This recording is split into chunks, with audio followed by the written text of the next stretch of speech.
Bonjour, nous sommes le 7 mai 2023 avec une météo qui semble mauvaise parce que bon, il pleut. Bah, de toute façon, pour moi, elle n'est pas mauvaise parce que ça fait du bien pour les terres d'être abreuvées par de l'eau. Donc, je dirais que c'est même pas, il fait pas mauvais, il fait la température même, il fait chaud quand même. Il fait un petit peu chaud, un tout petit peu. Bah, on ressent qu'on a un rehaussement de température, mais avec des pluies. Donc le ciel est couvert et ça fait du bien pour les terres. Voilà, bon, on ne peut pas toujours s'attendre à, je veux dire, des éclaircies et un ciel ensoleillé. C'est pas toujours comme ça que ça va. Il faut aussi que les terres s'abreuvent et que bon, la nature nettoie, je veux dire, tout ce qui est voilà, saleté au niveau de ce qui se trouve au niveau des paysages. Bon, il y a un nettoyage qui se fait par l'eau. Bon, ceci étant dit, je vais voir ici les coordonnées d'un point et les composantes vectorielles, ce qui sont essentielles avant de comprendre quoi que ce soit sur la géométrie des vecteurs. Alors, quand on parle de géométrie vectorielle, sachez qu'on joue avec plusieurs ensembles, puisqu'en fait, c'est un espace vectoriel. Et quand on a un espace vectoriel, on a d'office deux ensembles. On a des réels, d'ailleurs, ici, vous pouvez le voir.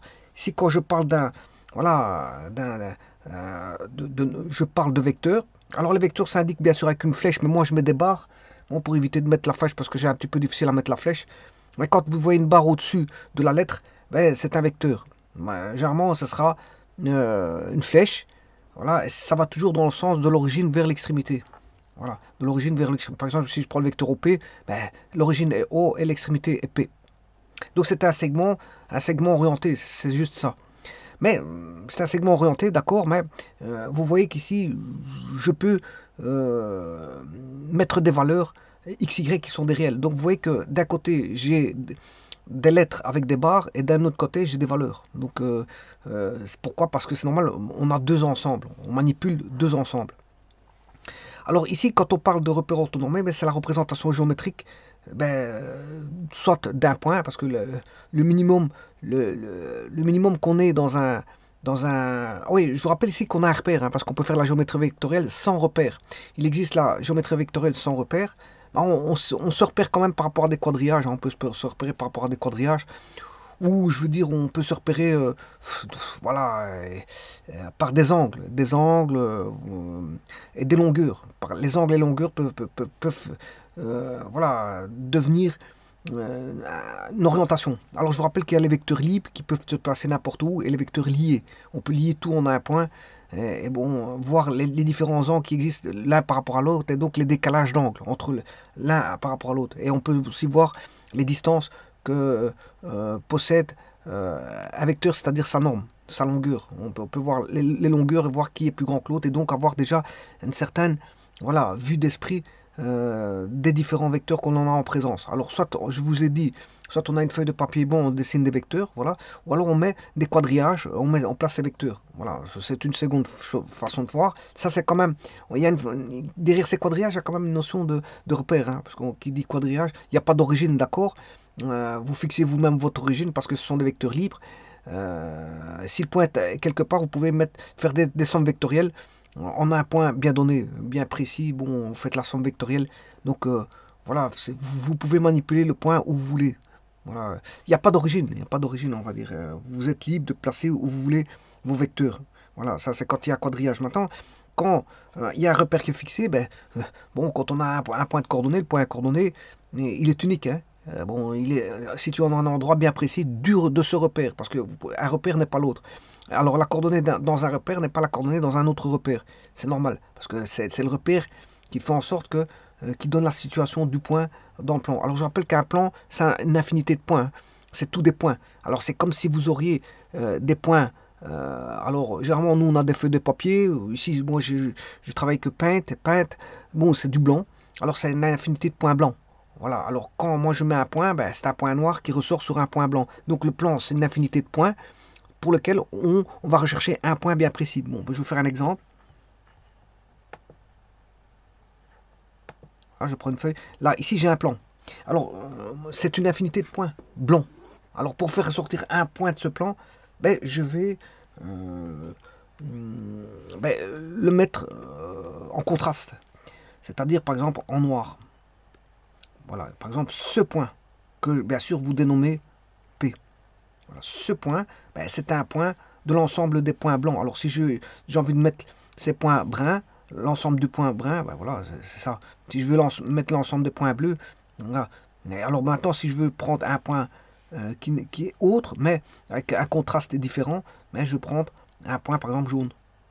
Voilà, là c'est un point du plan. Ça c'est un point du plan bleu. Alors vous voyez que donc un plan c'est une infinité de points, c'est tout simplement ça. Pour lequel, quand on prend un point, soit vous prenez rien, bon c'est le minimum qu'on peut prendre, c'est rien du tout, on prend rien du tout, ou soit vous choisissez un point, et avec à partir dans un plan, avec 2 points, on fait un segment. Voilà, avec 2 points, on associe toute une infinité, enfin, oui, une infinité de points entre les 2 points qui font une longueur de segment. Donc un segment a une certaine longueur, alors qu'une droite n'a pas de longueur parce que c'est infini. C'est infini. Bon, quand je dis une infinité de points entre le segment, oui, il y a une infinité de points. On ne sait pas les comptabiliser, voilà, c'est indéterminé. Mais voilà, la longueur d'un segment, elle est fixe, hein. Elle est déterminée. Bien qu'on a un nombre de points indéterminé dans la longueur du segment, la longueur du segment est déterminée. Alors qu'une droite, c'est une infinité de points, mais là, la longueur est infinie. Bien sûr, c'est une infinité de points alignés. Voilà, donc on peut tracer des objets dans le plan, toutes sortes d'objets. Et dans un repère, bon, une fois quand on a un repère qui est placé, ben, un point qui est fixé, ben, on associe 2 valeurs. Alors ces valeurs, je vous ai dit qu'on on manipulait 2 ensembles, hein. On manipule 2 ensembles. Alors, et c'est là qu'il faut faire très attention. Ces 2 ensembles, bon, c'est soit des nombres, ou soit des vecteurs. Alors les vecteurs se noteront comme ceci. Je peux mettre une flèche. U, V, W. Ou je peux les noter sans flèche. X, Y, voilà, ce sont des vecteurs. Par contre, les valeurs, c'est alpha, bêta. Alors les valeurs, bien sûr, ce sont des valeurs réelles, hein. Par exemple 2, 2,3, 4, voilà. Et alors, avec ça, avec l'ensemble des vecteurs, que je vais appeler V, hein, l'ensemble V, eh bien, je peux associer par exemple un nombre, 4, et V, voilà, un vecteur et un nombre. Ben, je peux faire une combinaison linéaire, hein. Je peux écrire, par exemple, je prends 3 ici, 3 plus W, voilà, ça c'est une combinaison linéaire de 2 vecteurs. Je peux faire une combinaison linéaire de 3 vecteurs. Je prends par exemple 5, voilà, 5 et Y. Voilà, ça, et puis je peux faire une combinaison linéaire de, euh, de 4 vecteurs, et ainsi de suite. Je peux faire des combinaisons linéaires de ce que je veux. Et donc, bien sûr, quand un nombre fois un vecteur, ça fait un vecteur. Un nombre fois un vecteur, c'est un vecteur. Un nombre fois un vecteur, c'est un vecteur. Un nombre fois un vecteur, c'est un vecteur. Et l'ensemble de ces vecteurs donne un vecteur que je vais appeler T.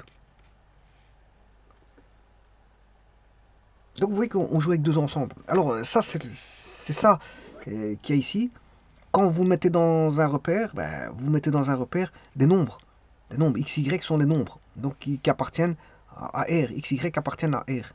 Ici, dans ce cas-ci, X, point virgule. Alors, pourquoi point virgule? C'est pour dissocier. Si j'ai 3,5, ben, c'est pour ne pas confondre les virgules des nombres et le séparateur du premier nombre par rapport au second. Là, ça, c'est un séparateur. Voilà, parce que si j'écris 3,4,4,2, on ne sait plus qui est là, qui est le décimal ici, hein, qui est le décimal. Donc, on met un point virgule pour séparer. Là, ça veut dire qu'on a 3,4 et 4,2. Et donc, comme je vous ai dit ici, x, y sont des nombres. Voilà.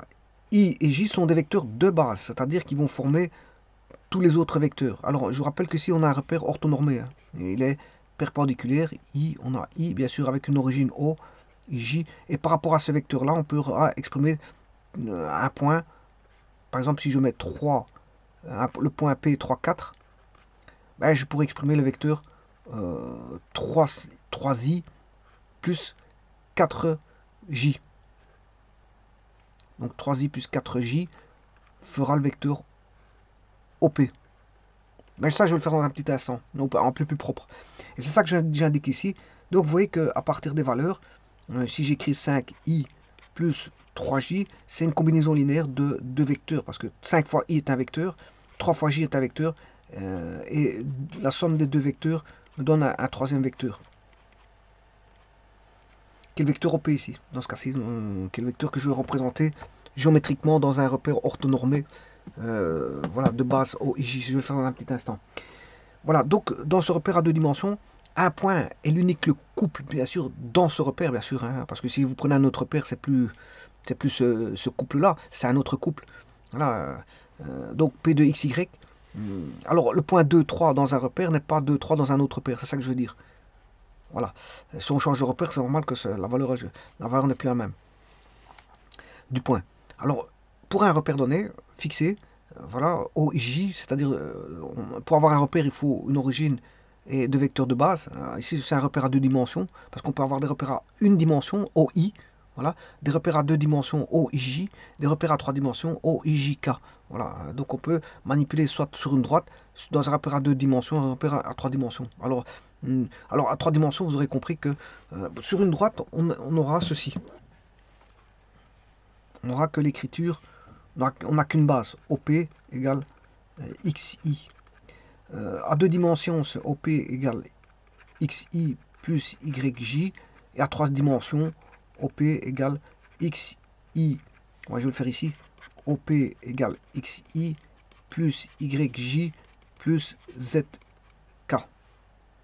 Donc, c'est chaque fois voilà, des combinaisons linéaires. Alors ici, celui-ci, c'est des vecteurs parallèles. Hein.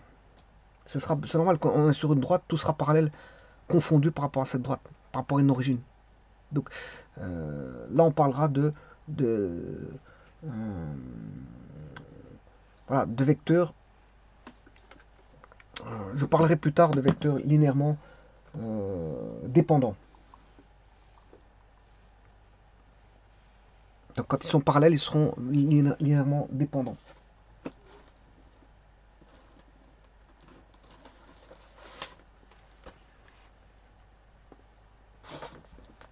Bon, ce que je voulais dire.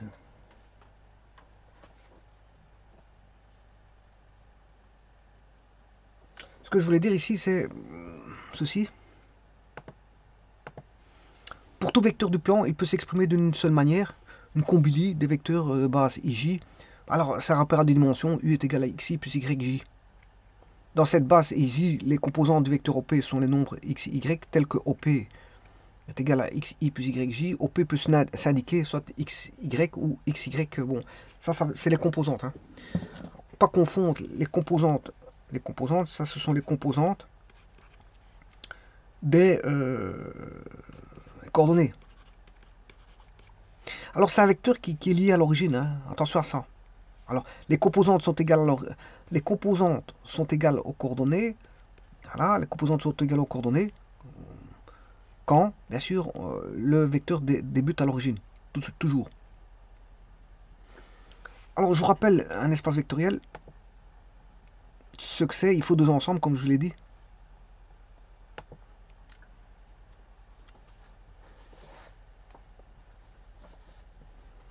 Alors, il faut qu'on ait un champ. Il faut qu'on ait un champ. Alors, ce sont les nombres, les réels, qui seront le champ. Parce que les nombres réels, c'est un champ en lui-même. Soit... alors, le champ, ici, je vais l'appeler E. Soit un ensemble. En général, on l'appelle E. Bah, ici, ce sont les réels. Hein. Vous aurez compris que le champ, c'est les réels. Alors, on a une composition interne qui structure E. On a un groupe commutatif. Donc, E est un groupe commutatif. Alors, elle peut être notée, sa loi, c'est taux ou T, voilà. Bon, on peut prendre la loi additive plus. Voilà, je peux prendre la loi additive plus. Donc c'est E plus. E est un champ muni de la loi plus. C'est ça que ça veut dire. Bon, alors il y a, comme je vous l'ai dit, il y a un deuxième ensemble. Donc ça c'est Non, je m'excuse. Bon, je me suis trompé, je me suis trompé dans ce que je voulais raconter. Parce que le E, généralement, on l'attribue pour l'ensemble des vecteurs, hein. E, c'est un espace vectoriel. Donc, euh, ici, V est un groupe, est un ensemble qui est le vecteur. Donc voilà, qui est le groupe commutatif. Le champ, c'est K. Soit K, un champ. Donc, dans ce cas-ci, le champ, ce sont les réels. Donc on joue avec deux ensembles, comme je l'ai dit, hein. Il y a les réels et il y a les vecteurs. Voilà,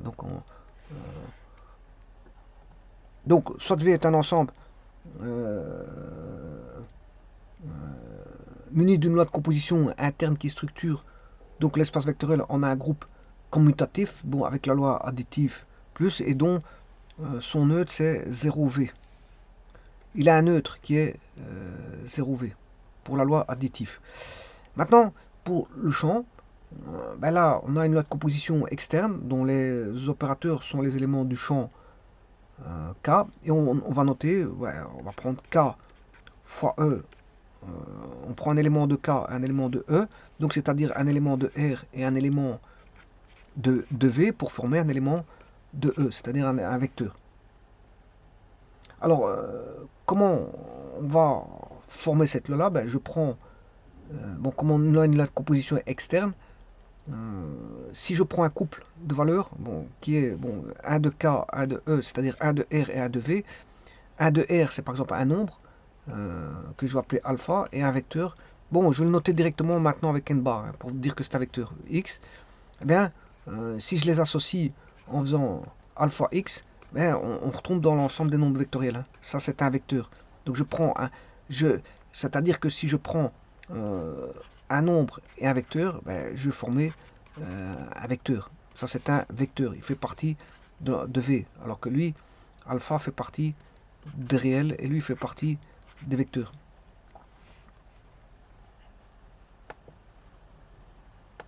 Donc, vous voyez bien qu'on manipule deux ensembles.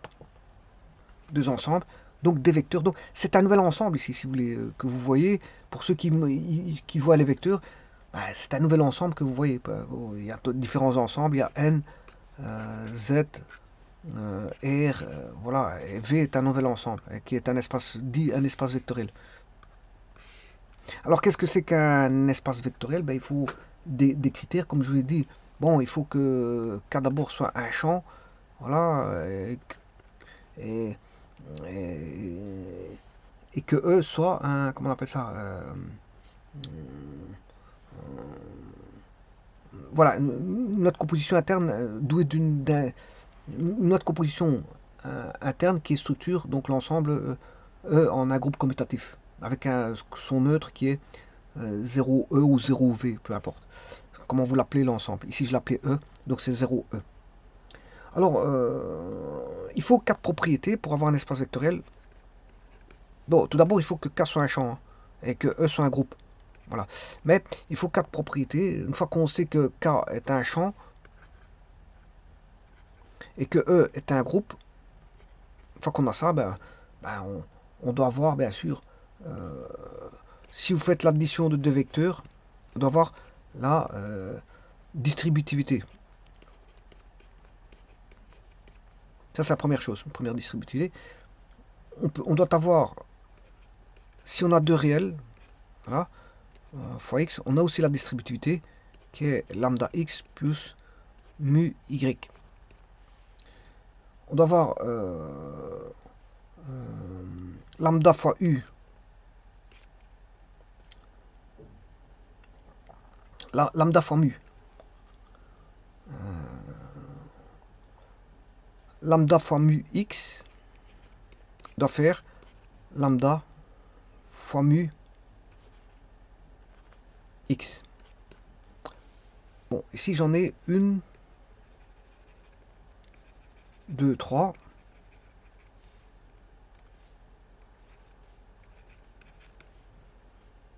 Et le quatrième, une fois x, ça fait x. Bon, En d'autres termes, ça veut dire quoi? Bon, ici, le premier, c'est quel que soit l'opérateur lambda de K, donc ici du champ K, ici qui sont les réels, hein, si je prends K égale R, et quels que soient les éléments donc qu'on va prendre des vecteurs x et y, qui sont deux vecteurs appartenant bien sûr à l'espace vectoriel E ou V, hein, je peux l'appeler E ou V, les deux techniques de composition ben, construisent le même élément. C'est-à-dire si vous faites x plus y et que vous multipliez par lambda, eh ben, c'est la même chose que si vous construisiez lambda x plus lambda y. Donc le premier, on additionne les deux éléments de E, x plus y, et on fait agir l'opérateur lambda sur l'élément de E. Donc l'élément de E, c'est x plus y. Hein. Là, ça appartient à E. Alors là, qu'est-ce qui appartient? Ici, ça appartient à E. Celui-ci appartient à E. Voilà, et donc celui-ci appartient à E. Alors pour le second, quels que soient les opérateurs lambda et mu de K, parce que ou si K sont des réels, je peux dire K égale R, et quels que soient donc les éléments X de E ou V, hein, E c'est V aussi, les deux techniques de composition que vous voyez là construisent le même élément de E. C'est-à-dire le premier, on additionne les deux opérateurs et on fait agir cet opérateur sur X. Alors les deux opérateurs sont là. Je fais d'abord ceci et je fais agir sur X. Alors je rappelle que ça fait partie de K. Parce que lambda plus mu, ça appartient à K. Par contre, lambda X appartiendra à l'ensemble des vecteurs. Alors c'est la même chose que de construire. On fait l'action de chaque opérateur sur l'élément, chacun des éléments. Voilà. Enfin, oui, ici je me suis trompé. Lambda X. C'est une distributivité tout simplement. Ouais, c'est le même élément. Donc, c'est-à-dire ici, je dirais, on additionne donc les deux opérateurs, c'est-à-dire lambda plus mu, et on fait agir sur cet opérateur sur x. Et la deuxième technique, ici, à droite, membre de droite, on fait agir chaque opérateur sur l'élément de E, on fait lambda x, et puis mu x, et puis on les additionne. On additionne lambda x plus mu x. Donc on fait agir d'abord celui-ci qui appartient à E, on fait agir celui-ci qui appartient à E, puis on fait l'addition. Alors la troisième, quels que soient les opérateurs lambda et mu de K, et quel que soit l'élément x de E, donc les deux techniques de composition construisent le même élément de E. On multiplie donc les opérateurs lambda fois mu, bon, et on fait agir sur l'élément de E. Donc, en d'autres termes, c'est le membre de droite. Ouais, de toute façon, le membre de droite est égal au membre de gauche. Hein. Voilà. Ce que je viens de dire, c'est je prends les deux opérateurs, je fais agir la multiplication entre eux, et puis je multiplie par un vecteur, et j'obtiens un vecteur. Parce que lambda fois mu, c'est un réel. Ici, ça appartient à R, et ça appartient, lui il appartient à E, lui il appartient, la multiplication appartient à K. Et donc l'ensemble ici appartient à E. Et c'est la même chose que de faire agir tout d'abord l'opérateur sur X, donc mu X, et puis après, ensuite je fais agir le deuxième opérateur sur cet élément de E qui est lambda fois mu X, c'est-à-dire j'obtiens au bout du compte ici mu appartient à K, X appartient à E, Voilà, lambda fois mu appartient à E. Et puis si je multiplie encore par lambda, il appartient à E. Et faire ça et ça, c'est la même chose. Bon. Et le dernier, une fois x, ça fait x. C'est-à-dire que l'opérateur 1 sur un élément quelconque de E n'est pas ressenti. Et là, quand on a ça, on dira que E plus est structuré en un groupe, enfin en un espace vectoriel sur le champ K plus fois.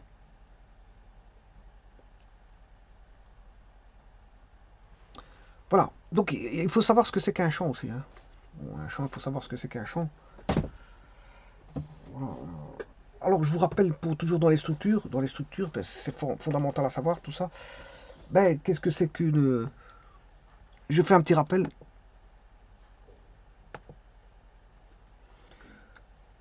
Il faut savoir ce que c'est qu'un groupe, parce que je vous ai dit que E devait être un groupe. Alors, on a un groupe quand on a notre composition interne et partout, notre composition interne et partout définie. Alors, interne et partout définie, ça veut dire que si vous faites une opération de deux éléments, on retombe toujours dans E. On est dans E fois E. Dans E, elle est interne. De deux éléments de E, on retombe dans E. Et partout défini, ça veut dire que quel que soit l'élément que vous allez prendre, ça marche toujours. Voilà.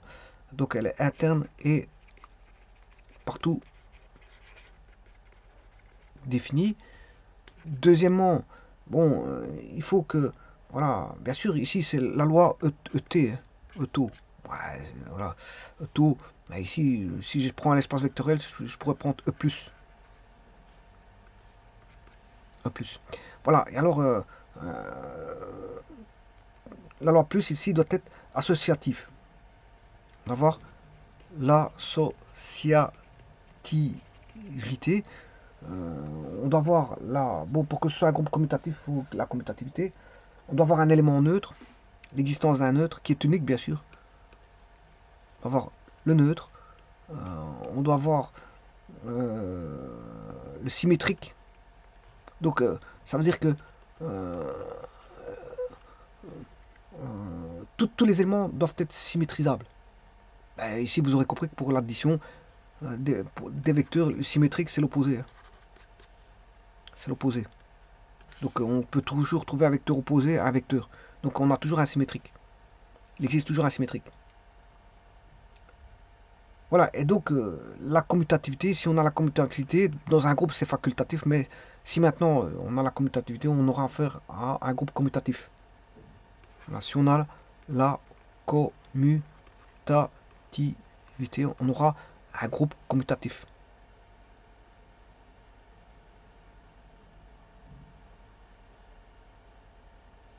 Donc groupe commutatif ou groupe abélien.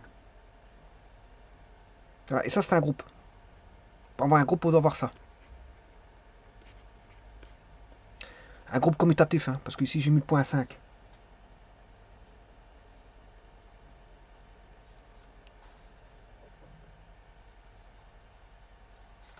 Alors, qu'est-ce que c'est qu'un champ? Un champ,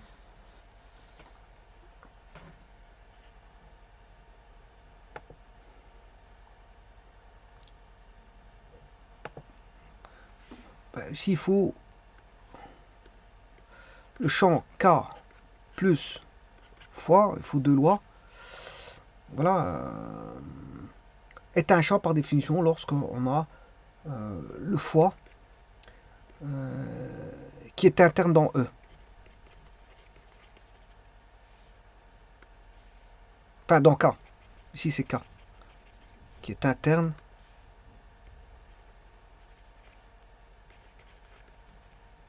dans K. Donc, la loi multiplicative doit être interne dans K. Il faut que K plus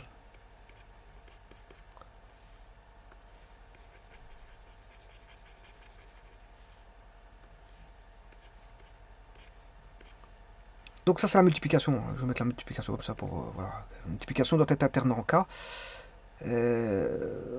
K plus doit être un groupe abélien, donc un groupe commutatif. Comme je viens de t'expliquer les critères, les 5 critères. Il faut avoir les 5 critères. Groupe commutatif ou abélien. Donc voilà. Il faut que K0 fois soit un groupe abélien. Donc pour K0, on doit avoir aussi un groupe commutatif. Groupe abélien ou commutatif, c'est la même chose. Pour K0, bien sûr K0 c'est K sauf on a enlevé le 0.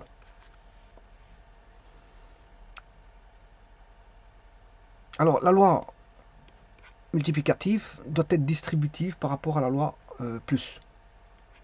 On va avoir une loi distributive par rapport à... Alors ça veut dire par rapport à la loi plus. Voilà. Et quand vous avez ça, ben, quand on a tout ça, pour l'ensemble, ben, on a un champ.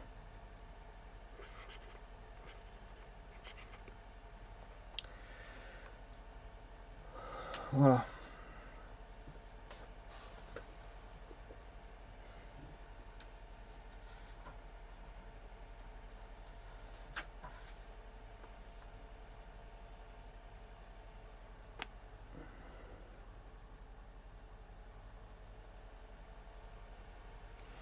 Bon, dernière chose, avant de montrer comment ça va dans un repère, la représentation géométrique d'un point dans un repère, sachez que si on a deux vecteurs, U, V, U et V, bah, on dira que, à part bien sûr, ils appartiennent à l'ensemble des vecteurs, hein, V ou E. V c'est E, c'est l'ensemble que j'appelais E tout à l'heure, c'est l'ensemble des vecteurs. Donc U et V sont deux vecteurs, c'est ça que ça veut dire. Alors si U et V sont deux vecteurs, ben, il existe un nombre appartenant à R, donc au champ, R plus fois, tel que si on a alpha U égale V, eh bien, on va dire que les deux vecteurs UV, U et V, sont linéairement dépendants.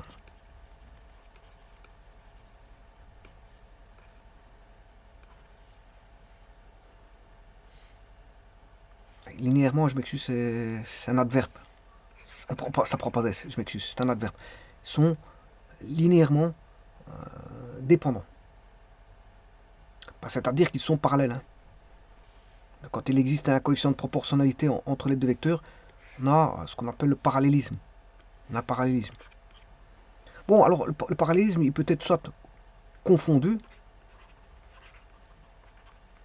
ou distinct.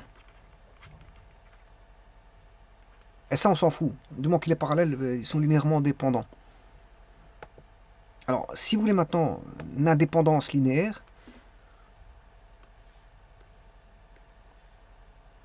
l'indépendance, donc pour qu'il soit linéairement indépendant, U, V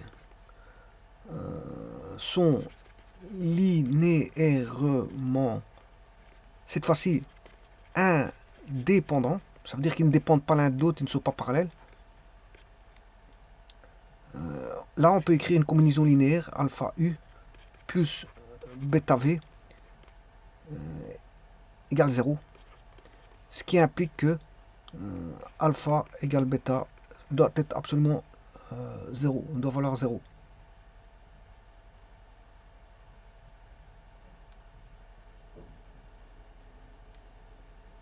Donc là, ils ne sont pas parallèles. Là, ils ne sont pas parallèles. Donc il n'y a pas de proportionnalité qui peut exister entre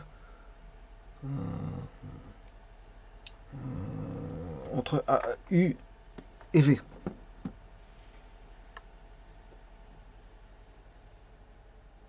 Il ne peut pas avoir de proportionnalité entre U et V. Voilà, donc ça c'est l'indépendance linéaire. Et la différence entre l'indépendance linéaire et la dépendance linéaire. Maintenant, dernière chose, je vous ai parlé tout à l'heure de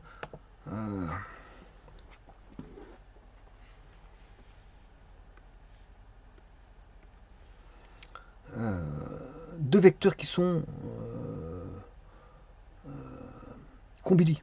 Alors, deux vecteurs sont combili si on a ça. Voilà. Ça, c'est la combinaison linéaire de deux vecteurs. Alors, pour trois vecteurs, c'est U, V, W. Quatre vecteurs.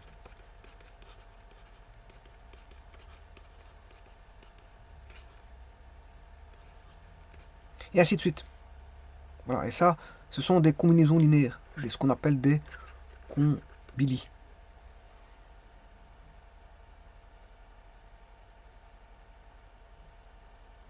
Bien sûr, ces vecteurs-là forment un vecteur que je vais appeler A.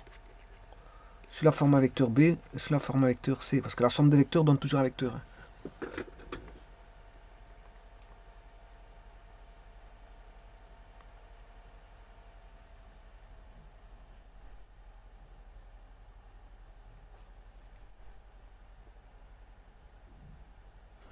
Je vous remercie. Oui, non, je vous remercie pas, parce qu'en fait ici, j'ai pas encore terminé. C'est vrai que je veux revenir à ce qui est au départ. Alors ici, je vais mettre 2 points. Alors je vais mettre le point P, 4,5. Oui, ici, c'est pas un point virgule, justement. Comme les points décimaux, les virgules sont des points décimaux, donc je peux mettre une virgule ici. Ouais, parce que les. Donc ici, voilà, c'est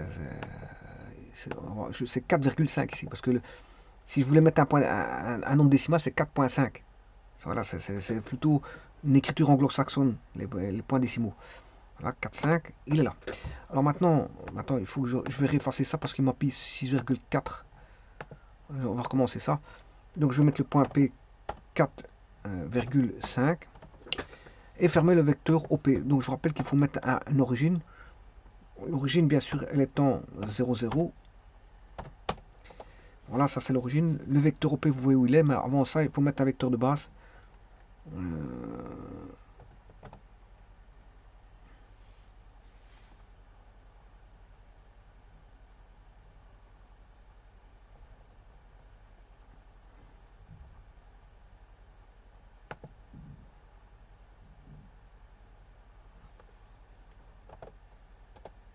Donc ici, je vais créer ce vecteur de base.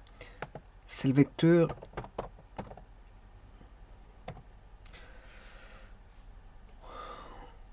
O, 0, 1. Voilà, ça c'est le vecteur J. Et le vecteur O,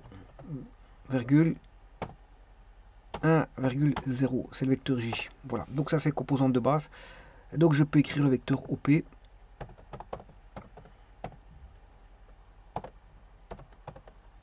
Voilà, vous voyez que c'est 4,5 et le point vaut 4,5. C'est normal parce que je vous ai dit tout à l'heure que quand le point débute à l'origine, mais la coordonnée qui est unique dans le repère, ben, elle vaudra 4,5. Alors qu'est-ce que ça veut dire 4,5? C'est 4i plus 4j. Alors je peux le faire, c'est le vecteur O, virgule,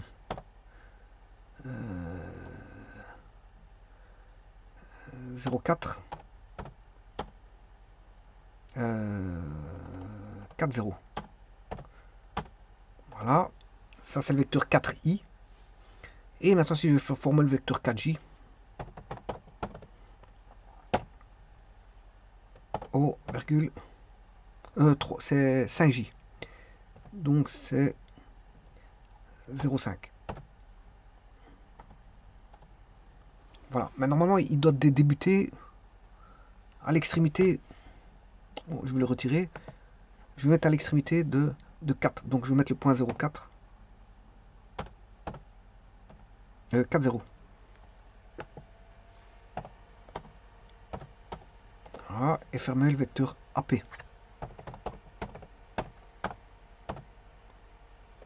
Voilà, qui vaut 5. Et là j'ai 5i plus 5j. Et donc là je viens de former à partir du vecteur W deux vecteurs, une composition. Je viens de faire à partir du vecteur W qui est OP, vecteur de OP, ben, j'ai fait une composition de 4i plus 5j, c'est-à-dire OA plus AP. Et donc vous voyez que tout est rectangulaire ici. Pourquoi c'est rectangulaire? C'est normal parce qu'on a un repère en coordonnées rectangulaires, c'est-à-dire orthonormé. On a un repère orthonormé, donc tout est rectangulaire ici. On a tous des quadrillages, hein, on n'a pas des parallélogrammes parce que le repère n'est pas incliné. Si on avait un repère incliné, ben, on aurait tous des parallélogrammes. Donc ici, on a un repère rectangulaire parce que c'est tout des rectangles.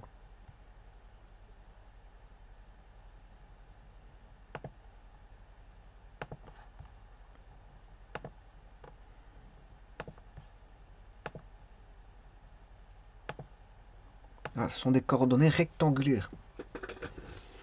Alors les coordonnées, bien sûr, c'est une abscisse, c'est une ordonnée, hein. Je rappelle qu'une coordonnée est composée d'une abscisse x et d'une ordonnée y, du point P. Donc dans ce repère à deux dimensions, ben, on peut écrire tout vecteur lié à la base par xi plus yj, une composition, ce qu'on appelle voilà, une combinaison linéaire des vecteurs de base. Xi plus yj, une combinaison linéaire de deux vecteurs.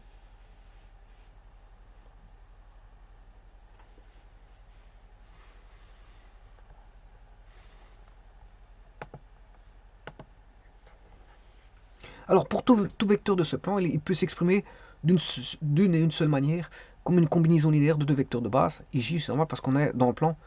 C'est normal, Ij, c'est parce qu'on est dans le plan. U égale xi plus yj. Dans cette base Ij, les composants du vecteur OP. Attention que j'ai oublié une flèche. Mais je ne suis pas obligé de mettre la flèche parce que ici, je dis que c'est un vecteur. Vous voyez ici, je dis que c'est un vecteur là. Donc quand je dis que c'est un vecteur, ben, je ne suis pas obligé de mettre le...